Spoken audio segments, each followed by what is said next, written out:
Polemik dan drama yang melibatkan perguruan pencaksilat di Tulungagung seakan tak ada habisnya. Mulai dari kericuhan yang tak tentu ujungnya, hingga yang terbaru, penolakan himbauan pembongkaran tugu pencaksilat. Padahal, usaha-usaha mediasi antar perguruan silat dan Pemkab sebelumnya juga sudah dilakukan. Namun, hasilnya belum tampak. Sementara itu, masyarakat masih dibayangi dengan dampak kericuhan besar yang mungkin bisa terjadi lagi. Lantas, apa yang harus dilakukan? Bagaimana langkah yang harus dilakukan untuk mengatasi persoalan ini? Dan sebenarnya, apa yang menjadikan oknum-oknum perguruan silat melakukan tindak kerusuhan?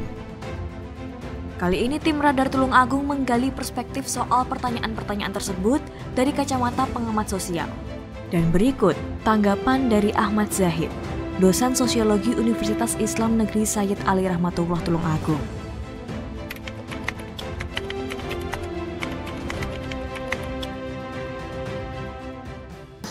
Sebenarnya ya Mas, kalau kita berbicara tentang pencaksilat dalam konteks nasional, pencaksilat merupakan salah satu warisan kebudayaan Indonesia yang itu seharusnya dirawat gitu ya. Jadi artinya apa? Secara garis besar sebenarnya pencaksilat itu merupakan salah satu warisan kebudayaan bangsa kita yang sampai saat ini tumbuh subur. Namun dari beberapa persoalan-persoalan atau perkembangan yang ada, pencaksilat itu tidak hanya sebagai seni bela diri, sebagai cara kita mempertahankan diri, tapi pencaksilat di era saat ini itu memiliki berbagai macam dampak seperti itu. Salah satunya bisa jika kepada hal-hal yang positif, pencaksilat bisa mengharumkan nama baik Indonesia. Dengan adanya olimpiade-olimpiade yang kemarin Indonesia itu memiliki berbagai piagam emas, itu lantaran di pencaksilat juga. Namun di sisi lain, berbicara pencaksilat saat ini juga ada problem yang serius, apalagi di momen-momen yang di situ memang salah satunya adalah momentum di mana salah satu perguruan ataupun dari suatu organisasi mengadakan syukuran, tasyakuran ataupun pengesahan. Itu biasanya memiliki banyak persoalan-persoalan yang harus disikapi secara bijaksana seperti itu. Persoalan ini tentunya perlu ditanggapi oleh beberapa elemen, baik itu masyarakat dan juga pihak-pihak yang berwajib serta dari beberapa organisasi-organisasi pencaksilat tersebut. Di Tulungagung sendiri yang secara data memiliki banyak anggota dan juga basis dari berbagai pencaksilat itu juga tidak tersentralkan, artinya banyak perguruan-perguruan silat yang besar di Tulungagung. Salah satunya mungkin kita bisa melihat Persaudaraan Setiahati Trate, Pagar Nusa, dan juga mungkin IKSPI Krasakti itu juga tumbuh subur di Tulungagung seperti itu. Jadi artinya pencaksilat adalah kembali kepada historikal budaya Indonesia, merupakan warisan dari bangsa kita sebagai suatu kebudayaan yang harus dipertahankan seperti itu.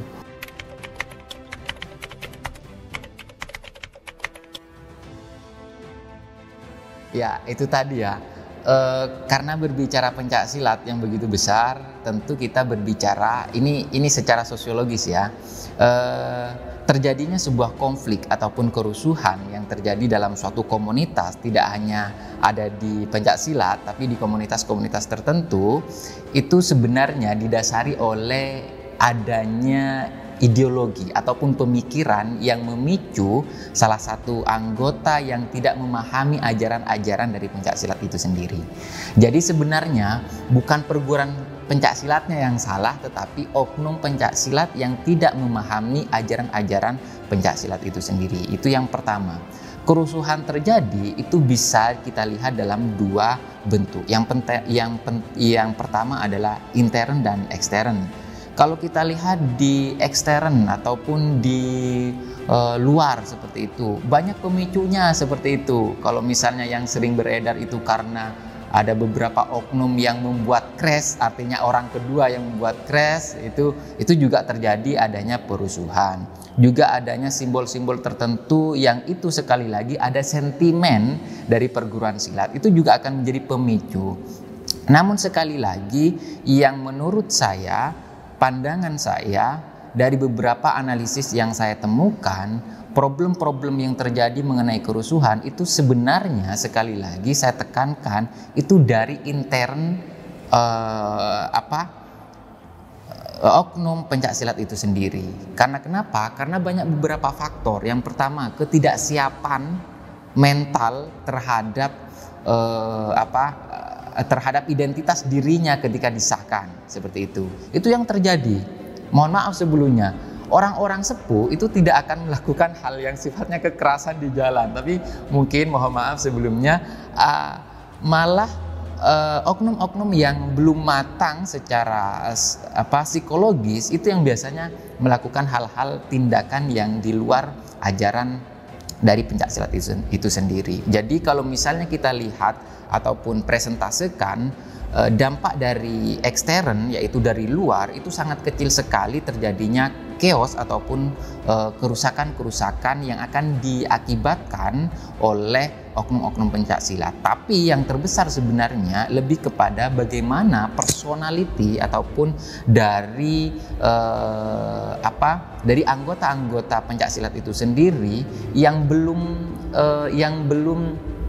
matang secara mental sehingga dia mudah tersulut emosi, seperti itu. Itu yang pertama. Yang kedua mungkin adanya beberapa faktor yang itu minim seperti itu ya. Mungkin miras seperti itu di luar kendali, itu yang membuat kehilangan kontrol diri seseorang sehingga melakukan hal-hal yang di luar nalar. Itu sebenarnya kalau misalnya kita melihat kerusuhan secara sosiologis. Sebenarnya edaran tersebut mungkin sudah dipertimbangkan atau dibicarakan secara nasional mengenai dampak-dampak yang terjadi akibat chaos antara suatu perguruan ataupun perguruan yang lain.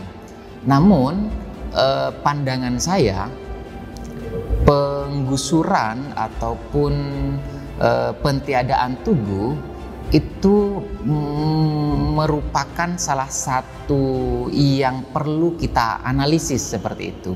Perlu adanya kajian-kajian yang secara ilmiah sehingga surat edaran itu keluar seperti itu. Kita tidak bisa langsung melakukan sebuah instruksi yang sifatnya itu adalah edaran, namun tidak melalui tahapan-tahapan pengujian secara analisis seperti itu.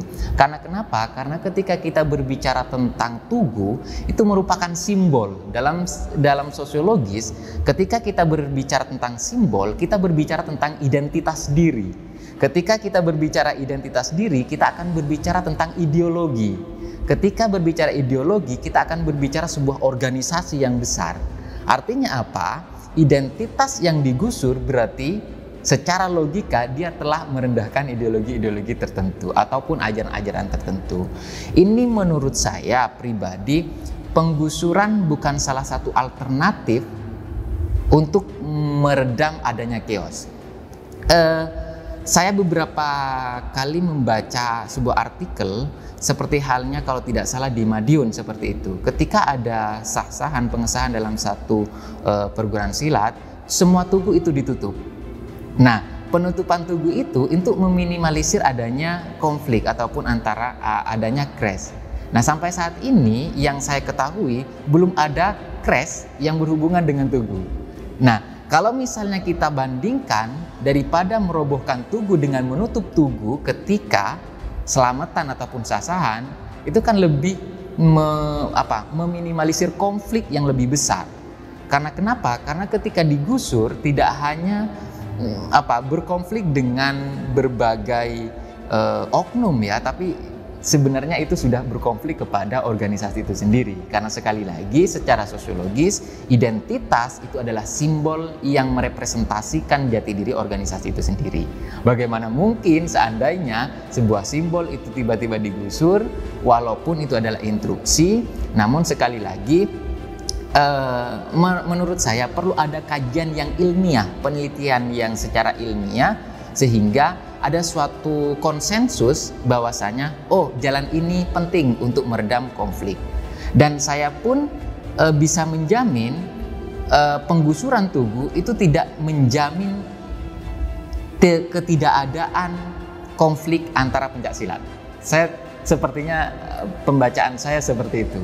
Walaupun penggusuran itu dilaksanakan, tapi saya tidak menjamin itu adanya meminimalisir konflik. Malah sepertinya akan membuat konflik-konflik baru antara pencaksilat dengan sebuah instansi ataupun lini-lini yang lainnya. Itu menurut analisis saya, Mas.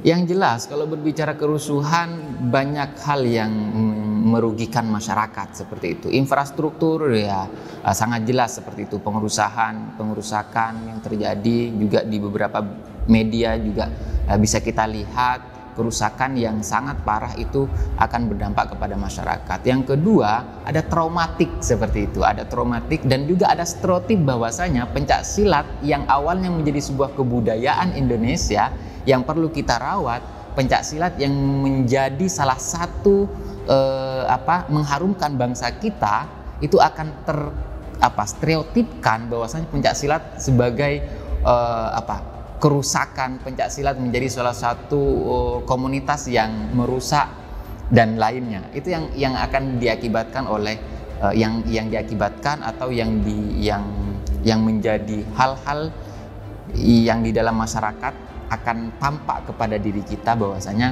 pencak silat akan difikirkan atau disimbolkan sebagai organisasi yang tidak benar seperti itu. Dampak yang terjadi kepada organisasi itu adalah hukuman sosial, Mas. Artinya hukuman sosial adalah organisasi tersebut akan dicap sebagai organisasi yang kurang benar ketika berbicara tentang kerusuhan itu sendiri. Banyak kok, Mas, organisasi-organisasi itu yang di media itu di blow up negatifnya saja. Tapi ketika ada hal-hal yang positif itu tidak di blow up seperti itu. Itu sudah masuk kepada framing seperti itu ya. Itu sudah masuk kepada framing sebenarnya. Jadi yang seharusnya kita sebagai generasi muda gitu ya, merawat pencak silat itu sebagai hal-hal yang sifatnya positif, sebagai hal-hal yang sifatnya menyehatkan. Tapi kalau sudah berhubungan dengan kerusakan itu akan berdampak kepada stereotip ataupun anggapan miring masyarakat, khususnya yang ada di Tulungagung seperti itu.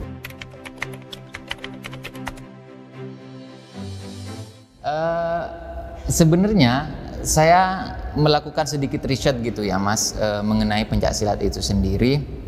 Untuk meminimalisir pencak silat sebenarnya saya tidak tahu ya, apakah ada di organisasi tertentu yang memang passionnya adalah sosialisasi tentang ajaran-ajaran pencak silat itu sendiri. Bagaimana sebenarnya hal itu bisa dilakukan dari intern pencak silat. Karena kenapa? Karena berbicara pencak silat ataupun organisasi pencak silat itu sendiri biasanya ada momentum-momentum kalau misalnya di kita dalam perkuliahan itu ada namanya workshop ataupun seminar seperti itu. Mungkin salah satunya adalah sosialisasi tentang ajaran-ajaran yang ada di dalam pencak silat itu sendiri, Mas. Itu salah satunya yang bisa kita lakukan, yang itu mungkin tidak akan tampak saat ini, tapi itu adalah jenjang yang panjang. Namun kalau misalnya kita menggunakan yang lebih ekstrim lagi gitu ya, harus ada ketegasan dari masing-masing organisasi untuk menyangsi. Artinya ketika ada salah satu oknum yang berbuat di luar ajaran, maka akan tidak hanya diberhentikan tapi dicopot dari organisasi itu sendiri.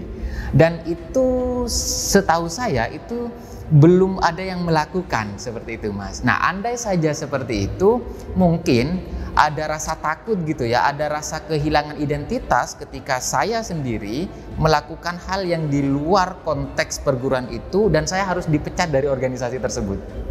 Nah itu kan, wah eman-eman pas latihan. Nah itu kan ada pemikiran-pemikiran yang berpikir dua kali sebelum kita melakukan tindakan-tindakan di luar ajaran.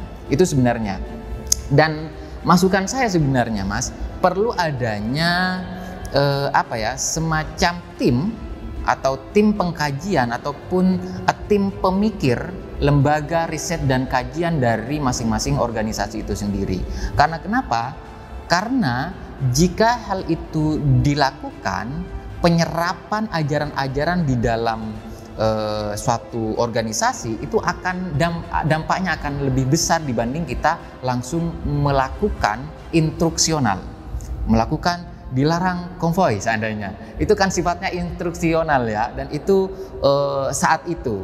Namun ketika kita menggunakan step by step, artinya mulai sejak latihan sudah ada tim teaching untuk mengajarkan bagaimana sebenarnya perguruan silat ini tujuannya seperti apa, seperti halnya sosialisasi, sepertinya itu yang akan membekas kepada diri siswa ataupun organisasi-organisasi pencak silat. Kalau saya lihat gitu Mas, yang bertanggung jawab terhadap dampak ataupun hal-hal yang dilakukan oleh oknum tersebut, itu kan oknum ya, itu kalau menurut saya itu lebih kepada individu, karena dia yang melakukan makanya dia yang harus bertanggung jawab. Namun karena di negara kita adalah negara hukum, juga perlu dilihat di umur berapa. Nah itu kan sangkut pautnya kepada ranah hukum jika itu yang berhubungan dengan hukum. Namun sekali lagi saya ingin tegaskan bahwasanya persoalan-persoalan kerusakan, persoalan kerusuhan yang terjadi dalam pencak silat itu sendiri sebenarnya adalah tanggung jawab bersama, baik masyarakat yang nantinya juga berperan aktif untuk memonitoring terjadinya kerusakan ataupun terjadinya suatu bentuk hal-hal yang tidak diinginkan oleh suatu oknum, tapi di sisi lain juga aparat penegak hukum juga harus berperang di situ. Di sisi lain juga para sesepuh ataupun senior-senior di pencak silat ataupun suatu organisasi juga harus ikut berperan aktif agar supaya memberikan dorongan, pemahaman, serta ajaran-ajaran yang sebenarnya di dalam pencak silat ini seperti apa. Andai tiga elemen ini bersatu untuk menyatukan bagaimana pencak silat Indonesia ke depan, saya yakin pencak silat ataupun oknum-oknum yang ada di dalamnya akan mulai tersadarkan bahwasanya tujuan dari pencak silat itu bukan hanya sebatas arogansi, namun lebih kepada penghayatan ajaran-ajaran dari organisasi itu sendiri.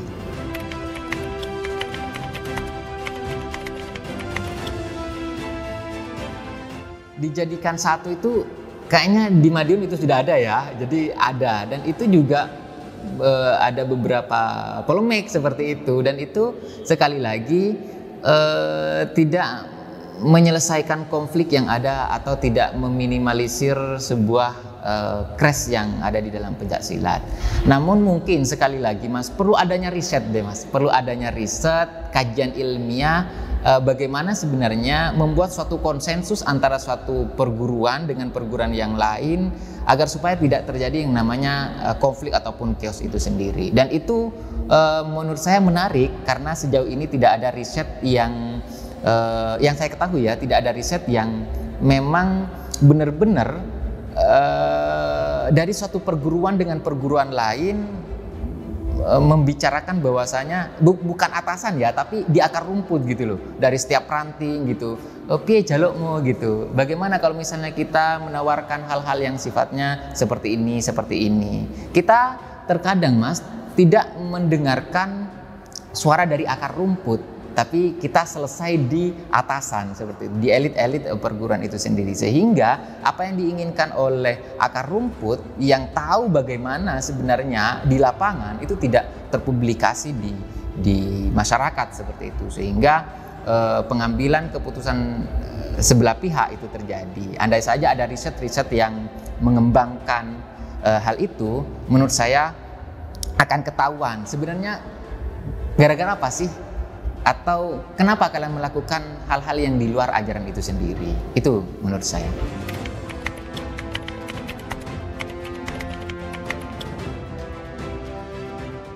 Kalau harapan saya gitu ya Mas, sebenarnya lebih baik ada klasifikasi ataupun harus ada yang namanya batas usia. Batas usia sebenarnya juga perlu didiskusikan, perlu dianalisis, karena tidak menjamin usia yang tua itu memiliki mental yang bagus gitu ya. Tidak juga menutup kemungkinan usia yang muda itu tidak memiliki mental yang baik seperti itu. Jadi artinya apa? Perlu adanya monitoring, perlu adanya klasifikasi, perlu adanya syarat-syarat yang ketat dari setiap perguruan agar supaya di dalam pengesahan itu sendiri ataupun syukuran dari suatu organisasi pencaksilat, agar supaya lebih melihat sebuah karakter dari masing-masing siswa ataupun anggotanya. Apakah kelayakan itu dilihat dari karakter, apakah kelayakan untuk lulus itu dilihat dari sikap, apakah karakter ataupun pengetahuannya di dalam ajaran-ajaran, itu sebenarnya yang perlu dipertimbangkan seperti itu. Artinya mental itu salah satu hal yang penting ketika kita berbicara pencaksilat, karena sekali lagi pencaksilat itu kan diajarkan untuk membela diri. Di dalam latihan yuk kita seperti itu gitu ya. Jadi ada hal-hal yang perlu diredam dalam diri kita, ada konsep keseimbangan antara mental dan juga fisik yang perlu diperhatikan oleh beberapa perguruan seperti itu. Dari Tulung Agung, tim liputan Radar Tulung Agung melaporkan.